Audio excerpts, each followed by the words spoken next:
वसई विरार महानगरपालिकेचा लक्ष्मीपती नगर रचना उपसंचालक YS रेड्डी अखेर ईडीच्या जाळ्यात।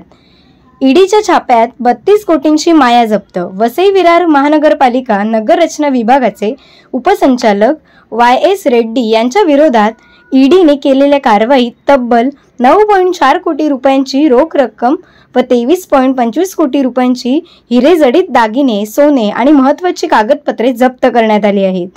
हा तर ट्रेलर आहे, पिक्चर अभी बाकी है।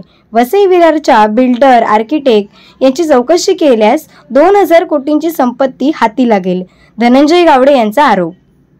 माजी नगरसेवक धनंजय गावडे यांनी त्या बिल्डर आणि आर्किटेक्टची यादी ईडीला सुपूर्द केली आहे। ब्युरो रिपोर्ट सिंधू प्रभात, वसई विरार।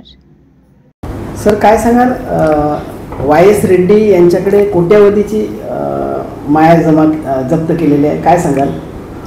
असं आहे की YS रेड्डी या वसई विरार उपप्रदेशामध्ये सन 2002 पासून, म्हणजे पूर्वी तत्कालीन सिडको प्रशासन जेव्हा होतं तेव्हापासून इकडे कार्यरत आहेत आणि कोणताही क्रायटेरिया नसताना, कोणतीही एलिजिबिलिटी नसताना YS रेड्डींना महानगरपालिकेने आपल्या सेवेमध्ये सामावून घेतलं।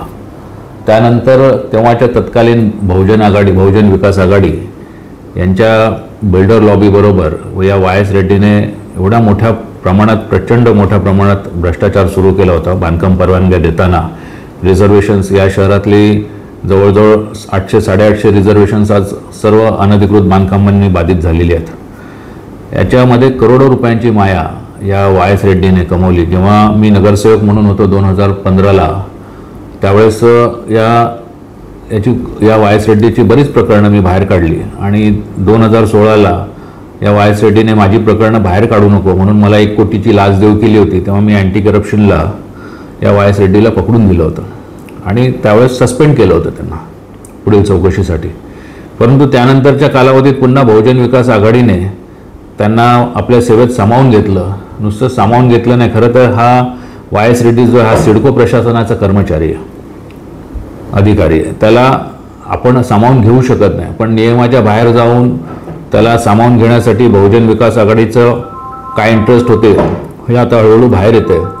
आज संपूर्ण वसई विरार उपप्रदेशामध्ये रिडेव्हलपमेंटचं एक फार मोठ्या प्रमाणावरती एक रिडेव्हलपमेंटचं सत्र सुरू झालेलं आहे आणि त्यामध्ये चुकीच्या पद्धतीने परमिशन देणं, म्हणजे जिथे ग्राउंड प्लस 4च परवानगी मिळू शकते रिडेव्हलपमेंटमध्ये सुद्धा, तिथे 16 माळ्याची 18 माळ्याची परवानगी देणं आणि प्रत्येक अशा मोठमोठ्या प्रकल्पांमध्ये या YS रेड्डीचे किमान 2-2 माळे रिझर्वड आहेत। YS रेड्डीच्या नाव बेनामी मालमत्ता आहे ही, जी काही एक 23 करोड 25 लाखाची सोनं पकडलं आणि 8.5 करोड रुपये, 8 करोड 60 लाख रुपये जी रोख रक्कम पकडली, हे इमानगाचं टोक पण नाही आहे।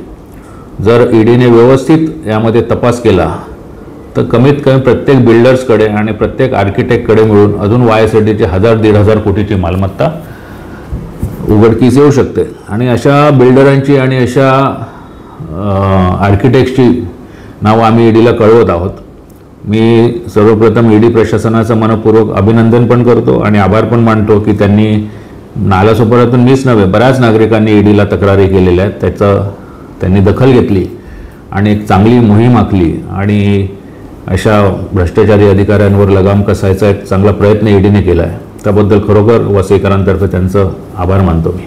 सर काय सांगाल, हा जो रेड्डी आहे याला वाचवण्यासाठी, याला सामावून घेण्यासाठी ज्यांनी प्रयत्न केले ते सुद्धा ईडीच्या रडारवर असतील का?